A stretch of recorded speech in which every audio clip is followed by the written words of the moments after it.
Brent believes there is still 20% downside potential from current levels. Joining us, as we said, Jefferies Brent Thill. I wonder, Brent, good to have you, whether or not Snap is company specific and why you think in aggregate more of these companies need to be admitting to economic weakness. Yeah, good morning, Carl. I think Snap is not Snap specific. We think it's an industry-wide ad trend. Companies are continuing to see advertising go is the first thing that you see in an economic downturn. So it's not surprising to see how bad the result was. And again, 5 weeks left in the quarter to say they're going to be underneath the guidance ranges is pretty telling, right? That we rarely see that. And I think that tells you how bad it is. And we think it's across the board. We don't think this is Snap specific. We're seeing it in all the indicators that we cover. We've had a couple pieces of good news with Intuit and ServiceNow. Intuit saying, they're not seeing it yet. They obviously live in the world of tax and small business. Small businesses aren't going to turn off Intuit, so we think that's more defensive. But I still think that we have the worst to come as it relates to companies still have to admit to the fundamental weakness that they're going to see. We're seeing it in consumer internet, and that tends to be immediate. Software tends to lag, and I think we'll see that later in the year. You said those indicators. Give us a sense as to what they are, what you're watching, and why you feel that they are worthwhile predictors of what's coming.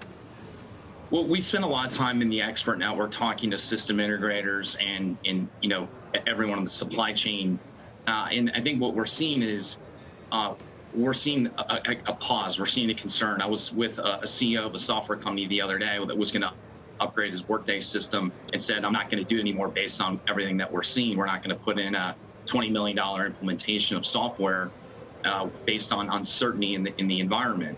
So I think that we're seeing the checks not as good as we'd like to see on the out.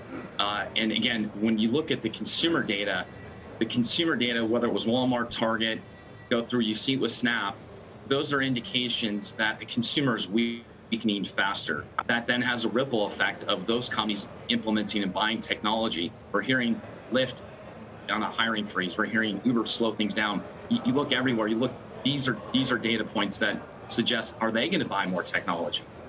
And I think the answer is right now is we're coming off a pandemic pull forward. We use the example. It's like going to Costco. You bring your Suburban, you load up food, and you have to digest. And we had a massive adoption of tech in the last year and a half. So we're not super bearish, and we've had 7 straight weeks of pain, and it's a 15 on a one scale of 1 to 10 of pain right now among our clients.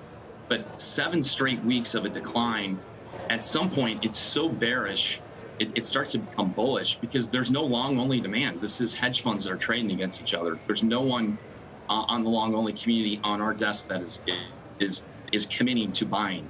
And so we have to see companies effectively, I think, come out and say, we're seeing it, acknowledge the economic environment, and that's when the big institutional long onlys want to buy these stocks. And that's probably sometime, in the summer, maybe in the fall. Mm-hmm. Brent, you're also focused on possible valuation floors put in by M&A activity. Where does that come in terms of have the smaller mid-cap software names gotten to that level yet, or is that still a downside target? Yeah, they're there. The small and mid caps are there. Small cap is definitely there. So we're at 4 to 5 times forward revenue. If you look at the average takeout so far year to date, it's 9 times. We talk about a range is our favorite convenience store, 7-Eleven, 7 to 11 times forward revenue. You look at the multiples, and we're now below that. And now you've seen the Broadcom chatter for VMware. You saw Thoma Bravo with SailPoint and Anaplan. I think you're going to see a lot of private equity and strategic M&A that happens now.